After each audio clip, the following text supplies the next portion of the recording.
huge fan of today's guest. Just a wealth of knowledge, a guy that spends time with actual NFL offensive linemen, NFL offensive line coaches, has like some insider information, like legit insider information. Just take what he says seriously. I know. I'm afraid we're going to lose him to like some coaching staff in the too. NFL or something like that. But anyways, I digress. On today's show, we're going to talk about the most interesting offensive line situations around the NFL and their impact on fantasy football. And we'll also touch on the new Protector of the Year awards market. First one, I didn't want to start with an injury situation, but it's such a big injury that I feel like we have to address it. The Tampa Bay Bucs, and I actually thought that a huge part of the Bucs' success the last couple of seasons has been the play of their offensive line, has allowed Baker Mayfield and this team to be so efficient offensively.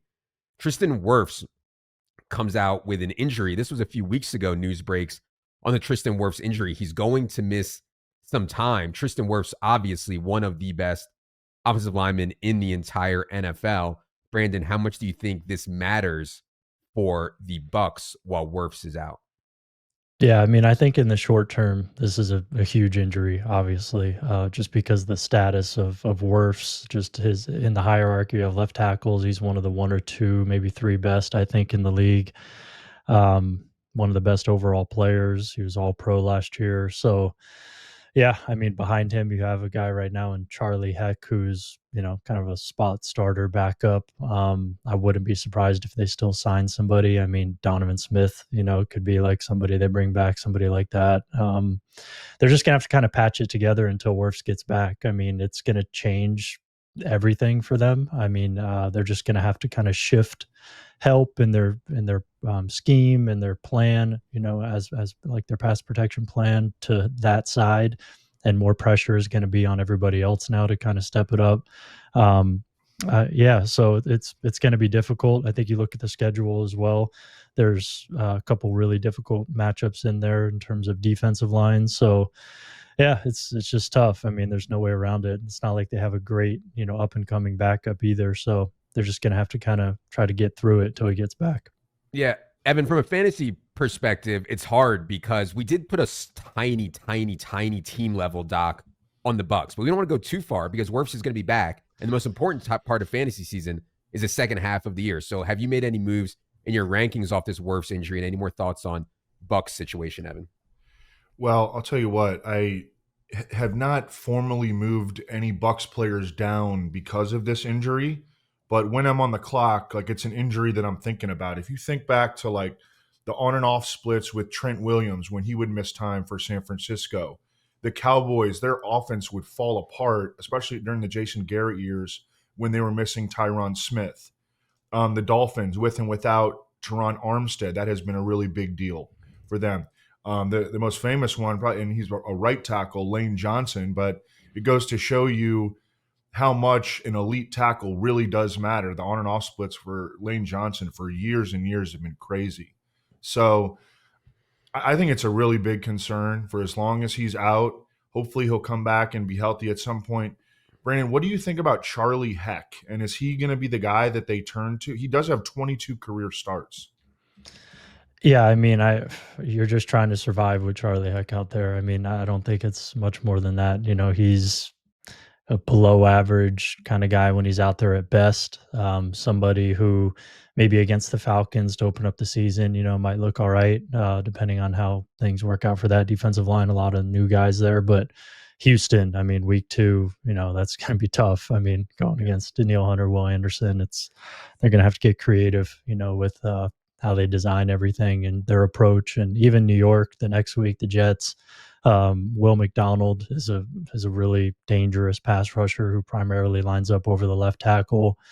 And then Philly, Seattle, San Fran, it doesn't get easier. So, yeah, I mean, Heck's, he's outmatched pretty much all those games except maybe Atlanta, where, maybe he could get some confidence going and they could, figure something out from there and build some momentum. But it's going to be tough. Yeah. Thorn has the Bucs 3rd overall in his rankings right now. They, as he notes, they were set to return all 5 starters here to this unit until the Wirfs injury, and sounds like Wirfs is gonna be back sometime in October. So we'll be tracking that here for sure.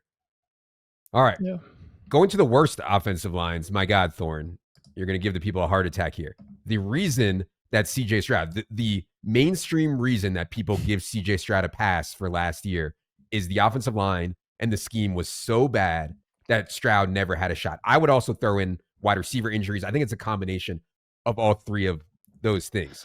They went out and traded away or got rid of all their talent with the idea that, hey, we don't need the most talented guys. We need guys that are going to play as a group. You have the Texans offensive line, DFL, dead last here in your rankings, Thorn. Thoughts on the Texans this year after the offensive line got so much blame for last year's woes? Yeah, I mean, it's in a sense kind of like a blank slate in terms of just the new starters. I mean, the floor, they're starting again at the floor. I mean, I don't think that they did anything that would suggest that they're going to be significantly better. I just think like maybe the vibes around the offensive line are going to be better now. I think maybe some of the veterans were, I don't know, just kind of wore out their, kind of their status there, and they just wanted to go young and kind of reset. But I mean, you look at who they brought in and who they're relying on. It's either unproven guys and Blake Fisher and Ariante Ursary. I think that's like the future at tackle for them. Fisher's been up and down in the little that he played. Ursary, I mean, I thought he was a solid prospect, but somebody who may need a little bit of time, not like the most high-end pass protecting prospect, more of like a run blocking kind of guy more so than anything. And then you have Cam Robinson in the interim, who I think is, more done than anything. So left tackle, not very promising, at least over the first half. Right tackle, iffy. And then the interior, they got a bunch of bodies, but I mean, Titus Howard, Laken Tomlinson, they got Ed Ingram, I believe. None of these guys are really quality guards. I think center, they might be okay with Patterson. I think he's pretty good, but yeah, I mean, I think the goal here is to, get a better scheme in place, have maybe an efficient running game, hopefully, play action, stuff like that, and make it a little bit easier in theory. But it's going to be tough, man. I mean, I don't think this offensive line matches up well as pass protectors with hardly anybody. It's just the scheme is going to have to do the heavy lifting, and Stroud is, again, going to have to do the heavy lifting. I think you just want to eliminate the mental errors, because that was a huge issue last year from a schematic. Like, guys just weren't on the same page. So if at least they're on the same page, you might be able to function okay. But yeah, it's personnel-wise, it's really dicey. Yeah. I mean, you don't normally see this in the NFL, Evan, where teams are like, you know what? You know how we're going to get better at offensive line? With worse talent. That's how we're going to improve our offensive. Like, you don't normally see that at the NFL level, So what do you think about Stroud and this offensive line situation here heading into the year? Yeah, it's tough, man. I mean, they've got like 10 guys competing for the 5 spots. I mean, they've got Trent Brown, Jake Andrews, Ariante Ursary, Ed Ingram, Juice Scruggs, Blake Fisher, Titus Howard, Jarrett Patterson, Laken Tomlinson, Cam Robinson to decide 5 spots. I'll tell you what, people were surprised when they got rid of Shaq Mason and Laramie Tunsil. But I heard a story, the source being our old coworker at Roto World, Raymond Summerlin, who apparently was playing poker at a casino. And it just so happened that the Texans' old offensive line coach, who got fired, was playing at the same table. And they sparked up a conversation. And that offensive line coach was like, yeah, Shaq Mason and Laramie Tunsil, they just like lost their minds. Like, we could not control what they were doing whatever they wanted to do. They were not doing what they were supposed to do, and everything just kind of collapsed. And they felt like they had to get rid of Laramie Tunsil. I believe was like a team captain. He's supposed to be a team captain, and he was not acting like a team captain. Anyways, he could easily go and have success in Washington. I actually think that he will. Sometimes a change of scenery can help, but it's a big concern, man. I mean, it's a big concern for for CJ Stroud. I don't know what to expect. I mean, I don't think the Texans know what to expect. They've got a new offensive line coach. They got a brand new offensive line. They got a new offensive coordinator. We'll see. Yeah, first year offensive coordinator too. Yeah, and despite all that. Last year, despite all the offensive line issues, Joe Mixon still had a pretty productive year last year. We're at 59 overall in the full PPR best ball ranks on Joe Mixon right now. He goes around 58 overall. But yeah, I actually think that having guys playing together as a unit is the right idea. And I think they will be better on that sense. If you're going to sit here and tell me, though, I don't need talented players to win at the NFL level, that's a harder pill or a harder one for me to take seriously. So, yeah. Let's go to the Cowboys. So, Cowboys offensive line, they've used some draft capital here at the offensive line position to have the Cowboys. I think Evan and I both are under the assumption or of the belief that the Cowboys are going to go extremely throw heavy this season. Their running back room stinks. They have George Pickens. They have CeeDee Lamb. They have Jake Ferguson. They have Dak Prescott. My game plan would be throw it and throw it a ton. Thorn, how do you think offensive line will hold up if it's an extremely voluminous pass game for the Cowboys this season? That's I think kind of middle of the pack where I have him is what I would expect. I would say too, though, just keep in mind, I think this running game is going to be pretty effective, just considering the staff changes that they went with. The Arizona Cardinals offensive line coach prior is their offensive coordinator now.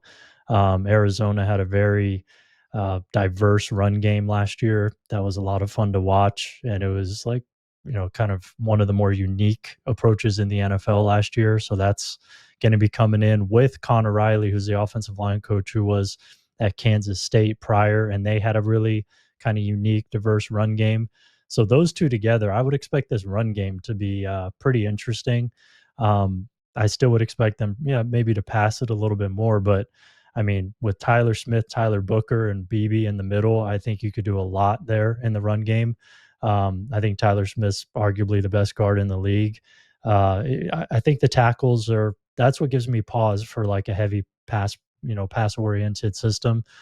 Just because Terrence Steele has been very up and down. Last year was a bad year for him.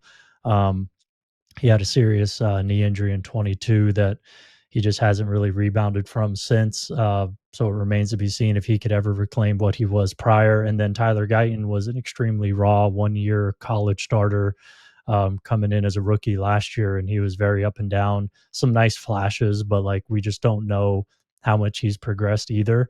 So I think at tackle is really the question marks to me. But I think the interior will be very firm. Creating nice firm pockets for Dak to operate in, but he's going to have to get rid of it quickly because I don't see those tackles holding up for very long. So maybe a quick passing game, and then the running game is going to have to get kind of just very creative, which I think that they have the coaches and the personnel to do that with. So I'm really interested in that's how an they do that. interesting take that we wouldn't have had without a show featuring Brandon Thorn. The reason that we are, we lean pessimistic about the Cowboys running game is just because of their backs. I mean, right. Javonte Williams, Miles Sanders, Jaden Blue is a certain type of back, and I think that. I don't want to say that everybody's assumption is, but one of my assumptions is that they're going to end up just going with Jaden Blue as their main back, and he's sub 200 pounds, and he's like a pass catcher, and he's not really a between the tackles runner. So it's interesting to hear you say that you think that at least they have the pieces in place from a coaching and from an offensive line standpoint to have an effective running game. So if a dude gets in there and he does play well, maybe Javonte Williams being further removed from that horrible knee injury, maybe he, rediscovers something but you think that they have the pieces in place to have an effective running game. Yeah, I think so. Yeah. I mean, just look at Arizona's running game the last couple of years, really last year too. I mean, who was their guy? James Conner, I guess, was their guy. And I don't know who their backup was, but it was an effective running game. And this is a better offensive line than Arizona had. So yeah.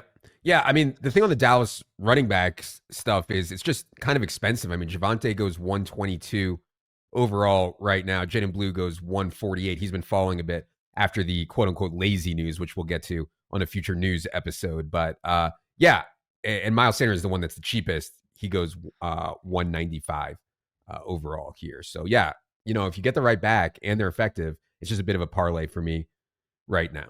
Let's go to Seattle. So reputation of Sam Darnold, and data bears this out, is he is extremely pressure sensitive, does not play well under pressure whatsoever. That is a big concern for me as he both leaves the Vikings offensive line, which I think is very good, going outside to Seattle, losing Justin Jefferson, doesn't have Addison, doesn't have Hawkinson, etc. And on top of that, Thorne has the Seahawks offensive line 26th overall in the league. So all this is concerns for me on Sam Darnold. I'm sorry, I don't think it's 26th, 29. 29th for Thorne on the Seahawks offensive line here. How concerned are you about Sam Darnold being under a lot of pressure here this season, Thorne?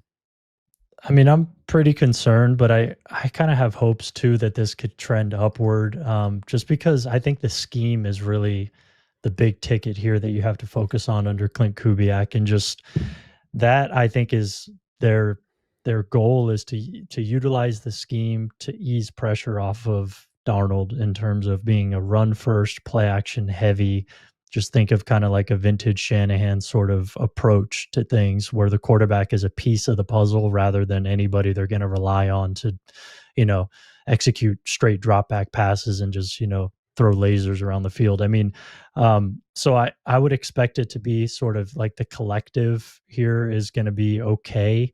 It's just when you look at the personnel on the offensive line, it's the interior gives me questions. Still, even with Gray Zabel coming in, their first round pick, I think he'll probably be pretty good, if not really good. But center, I'm not crazy about. Right guard, I still have hopes for Christian Haynes, but that's kind of a up in the air thing. I mean, Abraham Lucas has injury concerns, so there's a lot of unknowns with the personnel. I think the left side, Cross and Zabel, could be pretty nice. But if they are actually executing a Kubiak Shanahan style system, we know that these offensive lines don't need to be super talented for the offense to function at a decent level. So while you look at the personnel on a one-to-one basis, like, yeah, it doesn't match up if you get down in a game and, that sort of stuff and you're playing from behind. Yeah, I don't like this offensive line at all. But if you're able to execute the game plan, and I think the defense is going to be really good, uh, I think the recipe is in place here for this offense to be functional despite having a well below average offensive line. Yeah, it's interesting, Evan. I have some faith that Clint Kubiak can scheme around these talent woes. Also, what are your thoughts on Seattle offensive line situation, how it impacts the fantasy stuff? Yeah, it's real up in the air for me. I do like that Clint Kubiak has history with Sam Darnold. They were on the same. Clint Kubiak was on the 49ers staff in 2023 when Darnold was there as a backup. So very familiar with that system. I think it's the perfect system for Sam Darnold to have success in. But it was a couple years ago that it looked like the Seahawks had hit gold with their two tackles, Charles Cross and Abe Lucas, and then all of a sudden injuries have really curtailed. I think Charles Cross bounced back last year, but Abe Lucas really didn't. Am I correct on that, Thorne? Yeah, he's been pretty good. He's still He's not good. like really a high end tackle, but he's definitely, middle of the pack. He could get by with that. But yeah, Lucas is just up in the air right now in terms of his injury. We just don't know. So yeah, that hope that they were going to be able to build an offensive line with a couple dudes on it, and I don't think that's really here anymore. Now it's Yeah, just like, can we get functional? And I think that right. that's what they're going for. And with this scheme, yeah, it's possible. I will say that with DK Metcalf gone, with Tyler Lockett gone, with Noah Fant gone, if this hits, it's going to look pretty good, right? Because there's so much opportunity there. We have JSN roughly in line with market. We've obviously been getting a little bit higher on Arroyo here. We've been below market on Cooper Kupp, but you can see how it goes here if this actually hits. Outside of JSN, there's not a lot of expensive pieces here in Seattle. I just think it's somewhat unlikely to hit, but we'll see. All right. Yeah. Titans. Titans have spent plenty of draft capital on their offensive line. One thing we saw last year, like Bo Nix was going super late. Nobody wanted Bo Nix at all in fantasy. I wanted Bo Nix a little bit just for his rushing upside. I didn't really factor in that the Broncos could have one of the best offensive lines in the league, and that would help him have a pretty surprising rookie season. I see maybe some parallels here with Cam Ward where nobody's really talking about him. There's no high for a number one overall pick. There's like no buzz around Cam Ward whatsoever. Maybe offensive line play can really help him here. How good do you think this Titans offensive line can be for Cam Ward, Thorne? Yeah, this is one of the more improved ones as well for me, because last year the right side was so bad, and this year now you're moving Latham from left tackle to right, his natural home where he played his whole college career. I would expect him to be pretty good there, and then you signed Kevin Zeitler to kind of shore up that. Skoronski turned a corner last year at left guard, and then Dan Moore is serviceable, solid at left tackle. He's fine. So just you elevate the floor this year. This is firmly a solid offensive line to me. They're in the top 10, tier 3 though. I think Cushionberry's injury is big. He tore his Achilles last year. So just how he looks and whether or not he's available for week 1, I think is a question. But second year under Bill Callahan, that's another factor. One of the best line coaches of all time, and just building that continuity with him. And he has a very kind of complicated sort of, I don't want to say complicated, but it's very detail oriented in terms of how he coaches and teaches things. So usually with time, his impact is felt a little bit more and more. So I like that they're year 2 in that scheme. And then just getting better quarterback play as well is going to help the offensive line tremendously. I mean, even if Cam Ward is just okay and he's the 16th best quarterback or 17th or whatever, like that's going to dramatically help the offensive line, because last year the quarterback actively hurt what was already a bad offensive line, and it just coupled and made everything bad. But so yeah, they just improved in a lot of different ways, and yeah, I'm expecting a solid group as long as Cushionberry's healthy. Yeah, Evan, any thoughts on the Titans and Cam Ward stuff? We haven't really talked about this much at all offseason. Yeah, I think that one reason that some people may have had a level of optimism last year about Will Levis was that, oh, the Titans are getting Bill Callahan to be their offensive line coach. But Will Levis, as Thorn outlined, like he is a quarterback that actively makes the offensive line look worse. I mean, we talk about like how sacks can be a quarterback stat. Well, he's like the ultimate example of that. So getting him out of there and getting a quicker processor. I love Cam Ward's makeup. I mean, I think he's like legit dedicated to football, and he's a very good athlete. I mean, he's not necessarily going to run for 800 yards, but I mean, he's a really good athlete, firm in the pocket. I'm optimistic about him having a rookie year that puts him in like the top 20 quarterbacks in the NFL. I mean, I think that he can get to that level, and I think that one of the reasons that is because I have faith in Bill Callahan, and they've pumped a lot of resources into this offensive line. I mean, Dan Moore got pretty big money. They gave Cushionberry a huge deal last offseason. First round pick on Skoronski, first round pick on J.C. Latham, Kevin Zeitler. Like they have really, really poured resources into this offensive line. For sure. Yeah, we do have Cam Ward a bit above ADP. He just goes very, very late. 152.6 is the ADP on Cam Ward. We're up around 140. I do take more of Ridley and Chigakonkwo on this team, though, and we'll talk more about that as we get closer to peak draft season. One that stuck out to me in your rankings, Thorn, was 49ers here at 23 overall. I simply think it's not that big a deal if this Shanahan offensive line isn't that good. His scheme is so strong, but there are more and more question marks surrounding this team seemingly each year. How bad do you think this 49ers unit is, and can Kyle Shanahan scheme through it? Yeah, I mean, this is kind of somewhat in line with what they've been, for several years now. I mean, I actually think, there's a little bit more hope long term now for something, in a sense, because they have Dominic Pooney, who was kind of a home run pick last year as a rookie at right guard, and that's the first time that I can remember a young guy coming in and actually having hope of being like a top 10 guy at his position. So we haven't seen that in a while. However, they lost Aaron Banks. So, and Aaron Banks was okay, but Ben Barch coming in, like that's not very promising. Brendel and McKivitz coming back as returning starters. They're okay. And then Trent Williams, I'm expecting a big year from. It's just Trent Williams going to be Trent Williams again. So, all in all, it's kind of similar to last year, trending up in some ways. Barch for Banks isn't, great, but in this scheme, this system, it's fine. They could probably do more, and I always kind of want them to do a little bit more on offensive line. That's kind of how it always is, but yeah, I think it'll be functional. Pretty soft schedule to start here, Evan. Pretty soft schedule overall for the easiest schedule in the NFL. Yeah. You guys who are hating on the 49ers, like you guys are going to be eating it this year. Screen pass after screen pass to Ricky Pearsall and watch him work. That's a good way to take some emphasis off your offensive line. Yeah, no, I'm no 49ers hater, man. I'm in there. I'm in there with the. With it's what Thorn said. Like this offensive line, it's been like this really for years. I mean, it's never like one of the best in the league, but like it's good enough to get by. They've got the one headliner, Trent Williams, and then everything else kind of falls in place. Yeah. I think the defense stuff is more what people point to on the 49ers. But if their young guys hit, yeah, that's why they have a high team total for sure. Okay. All right, let's get to some units, Thorn.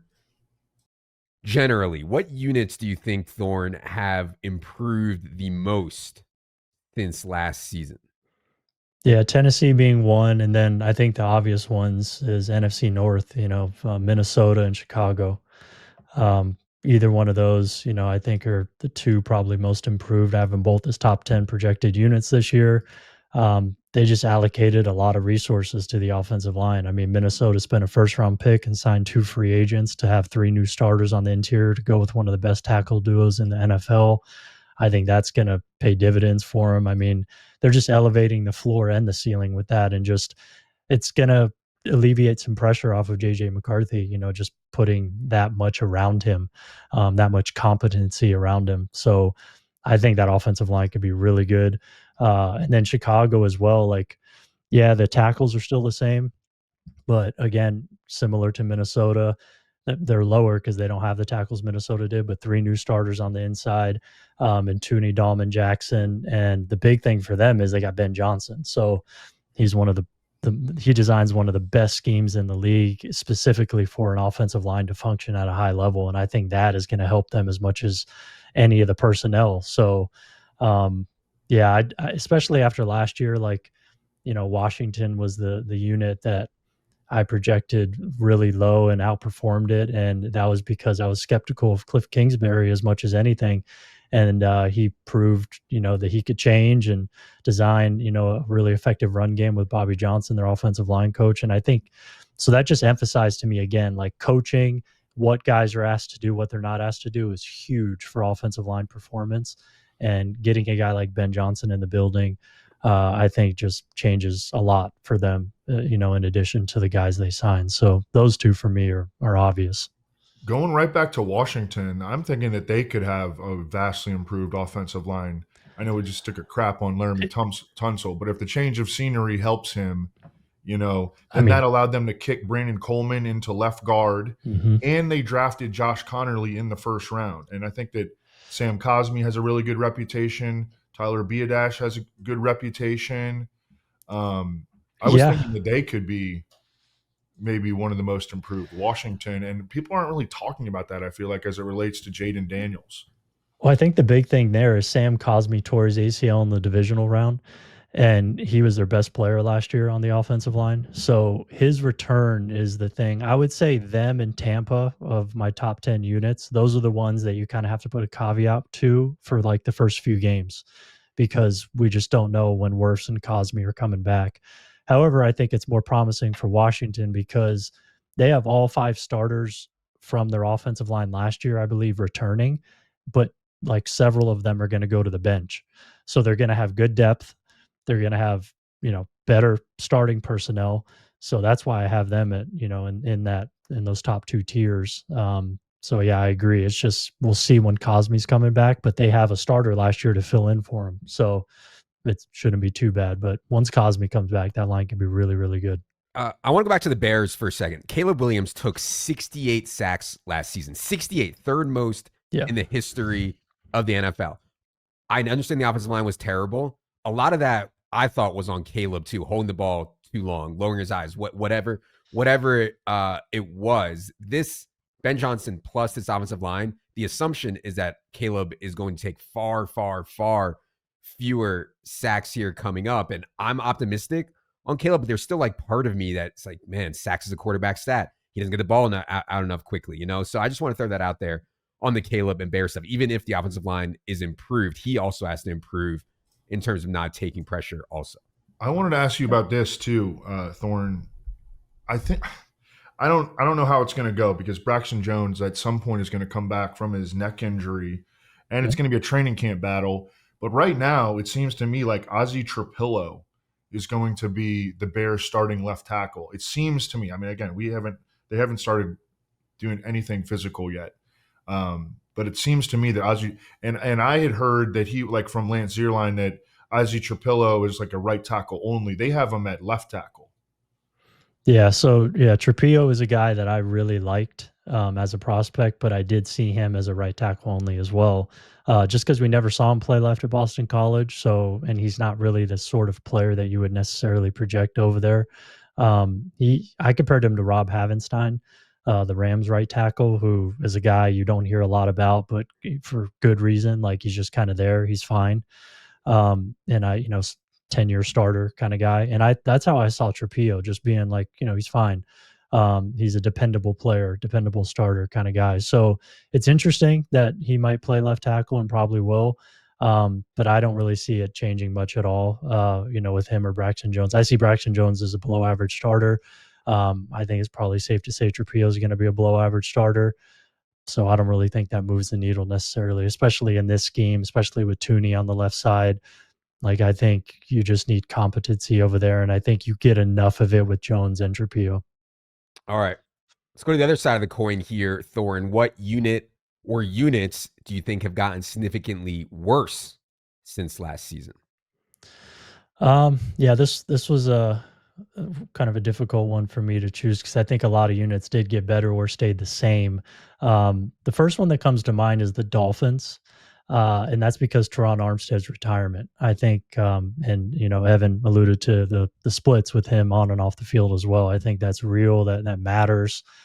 This is going to limit and box them in as a pass protecting unit now, not having Armstead to rely on, so you can shift attention and help elsewhere. Now they have two sides that I think are liabilities until proven otherwise, really, and Patrick Paul and Austin Jackson at tackle. I'm not very hopeful for them as pass protectors. I said it in my explanation though. Like I think all these guys, you could probably design a pretty nice run game here, especially with McDaniel and his ability to design a run game and all that. So I'm kind of intrigued there. And it also helps that Tua gets rid of the ball faster than any quarterback in football. So it that's kind of covered up some of their warts as well. But now they just have to. It's going to be worse than last year or the last few years, I think, in terms of pass protection. Maybe the interior will be a little bit more firm with Savanea and James Daniels. That's the hope. Daniels is coming off a torn Achilles. Savanea is a rookie kicking inside from playing tackle at Arizona. So, I think the run game could be pretty nice here, as it usually is. But, I just don't think that they did anything and probably got a little worse in pass protection because you don't have a guy you could really rely on now. The one that I'm worried about is the Lions, especially because we knew that Frank Ragnow had retired. We knew that Kevin Zeitler went to Tennessee. But then we hear that Taylor Decker had shoulder surgery. And I don't know, is there concern about him being ready for week 1? You guys know? Yeah, I'm not too sure on the shoulder. That would definitely drop them for sure. If it's and Ragnow and Decker, of course, are linchpins of what has been like one of the best offensive lines in the league for years. Yeah, I still have them obviously pretty high, because obviously Panay and Decker, that's a really good tackle duo. I'm very hopeful on Tate Ratledge and Christian Mahogany inside. I don't know how that's going to work out necessarily, like who's playing where. I mean, I guess Tate Ratledge, a rookie, is going to maybe play center. I thought it'd make more sense for Glasgow to play center. They're a veteran because he's played center before. Ratledge has never played it.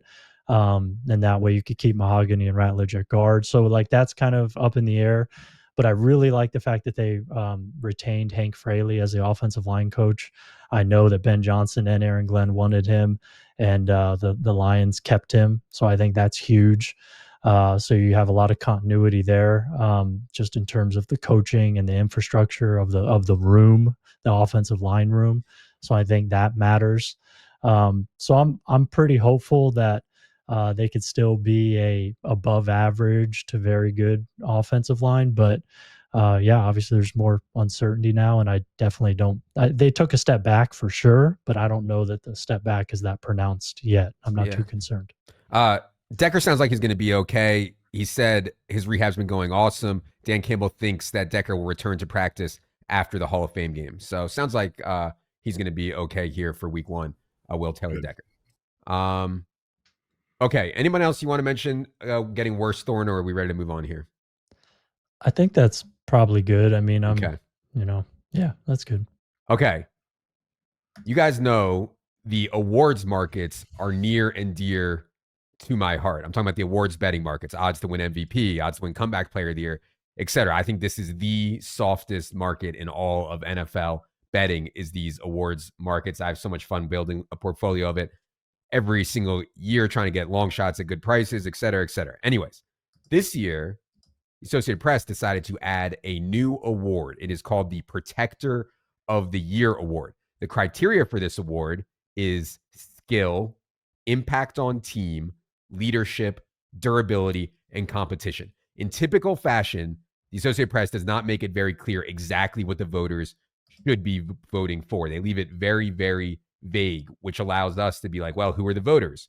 And what are they going to look for, et cetera, et cetera. Now, the market for this went down after the Wirfs injury. I haven't seen a lot of live markets on this. Before the Wirfs injury, though, here were the favorites, Thorne. I'm just curious to get your gut reaction to some of this. I know you know some of the voters that are going to end up voting on this award. The favorite was Penei Sewell at plus 650. Second choice, Lane Johnson plus 750. Trent Williams at 9-1. Wirfs was 13-1. Again, this was before the injury. Wirfs was 13-1. Jordan Mailata, 15-1. Quentin Nelson, 20-1. Deion Dawkins, 20-1. Rashawn Slater, 22-1. Creed Humphrey, 22-1. Laramie Tunsil, of course, now in the Commanders, 22-1. Joe Alt, 25-1. Those were the quote-unquote favorites for Protector of the Year. I'm curious, Thorne, has this been a big talking point among you and your offensive line buddies? We're finally going to get some recognition here in the award. Go ahead, Evan. I was going to say, because, Brandon Thorn votes on some stuff. You're not voting on this award, are you? Not right now, but yeah, dude, that's going to be sick when you start voting for this, and we have a plant. Yes. on the voting board. Don't SEC. Don't come after us, SEC. Thorne, what do you vote for? You vote for the college one, correct? Yeah, the Joe Moore Award, which is given to the top offensive line unit in college football. Right. So, okay. Yeah. So is the offensive line world abuzz about this award from the NFL? And any initial thoughts to the initial odds? Yeah, I mean, it's been talked about a little bit. I think the offensive linemen themselves are excited more so than, maybe the coaches, the evaluators, the scouts kind of thing. But yeah, the players, just to have more shine, more opportunity to get an award and recognition. So yeah, I think the players definitely talk about it.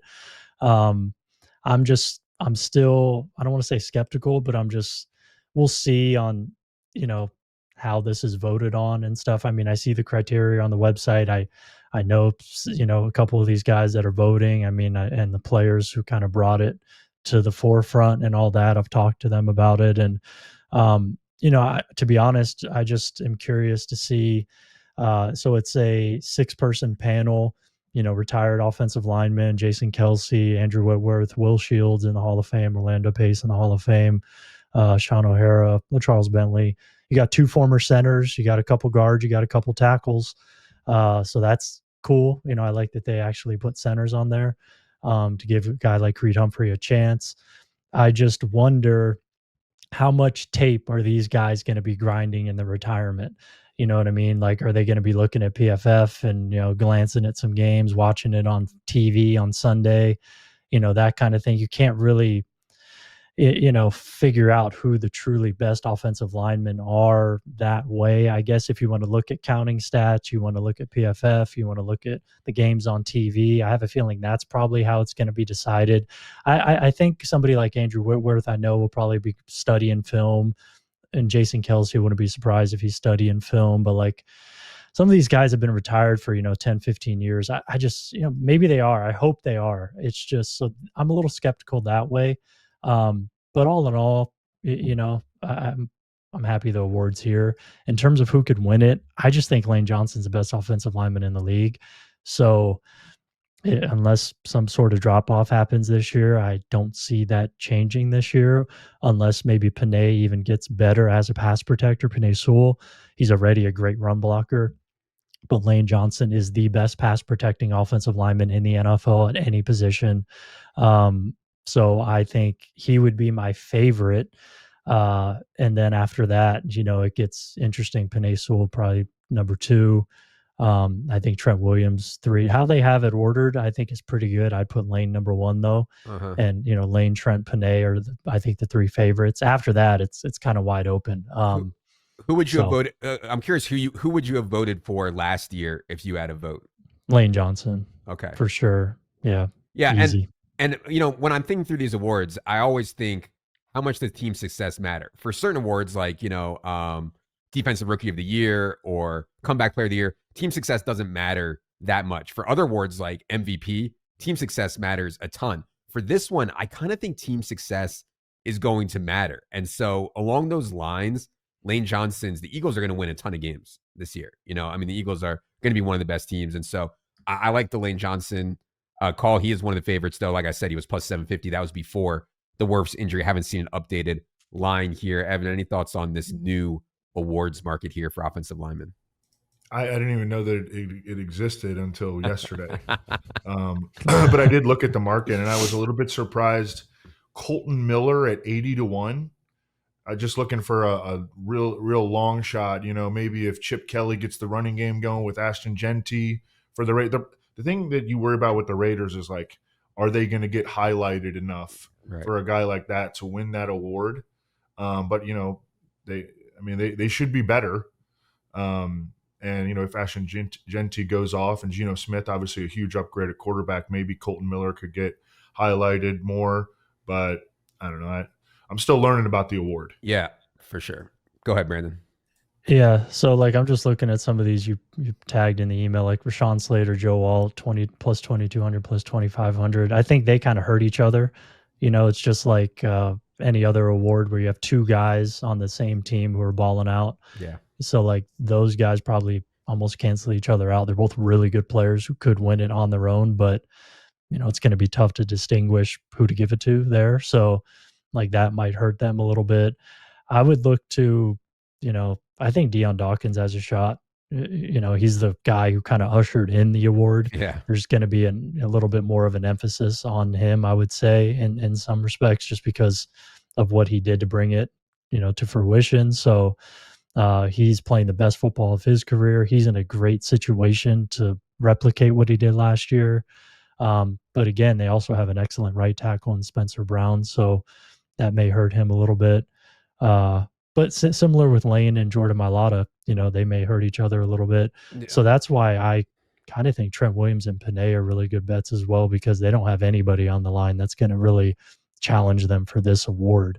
So that could help them a little bit. And just on the team success angle, Bills are going to win a ton of games also, and Deion Dawkins, is their left tackle and going to get plenty of credit there for sure. Even if people aren't grinding film like Thorn is, you're like, oh, starting left tackle for the Bills, he's Deion Dawkins. He's really good. Can't be a bad vote. Okay. We'll have more on all the awards from Ryan Reynolds throughout the season. Be sure you stay tuned for that. More importantly, if you want to see Thorn's full offensive line rankings and blurbs on every player, every offensive lineman, every projected starting unit, you need the draft kit. Check that out in the NFL tab on ETR. Defensive line rankings from Thorn will be up soon as well. And if you're really into offensive line play, Thorn, tell them where they can find your Substack to go really deep on offensive lines. Yeah, so trenchwarfare.substack.com. You could subscribe there. Had a podcast recently with the Bills offensive line coach, the Commanders offensive line coach. My top 75 individual offensive linemen just came out, and I have my offensive line almanac that I do every year, which is kind of cool. That's coming out here in the next couple of weeks. So yeah, just more offensive line based stuff there. And yeah, like you said, the defensive line rankings, I'm working on that right now. So those should be up really soon. Oh, right. Appreciate the work from Brandon as always. Again, I know I always say it. everything, almost everything is, I don't want to say solved, but out there. The information is at least out there in the NFL. Offensive line play and defensive line play is something that is undercovered in the media and outperforms in actual results of games. So glad to have Thorn as part of the team here, as always. For Evan, for Brandon, for everyone behind the scenes at ETR, I am Adam. Good luck, everybody.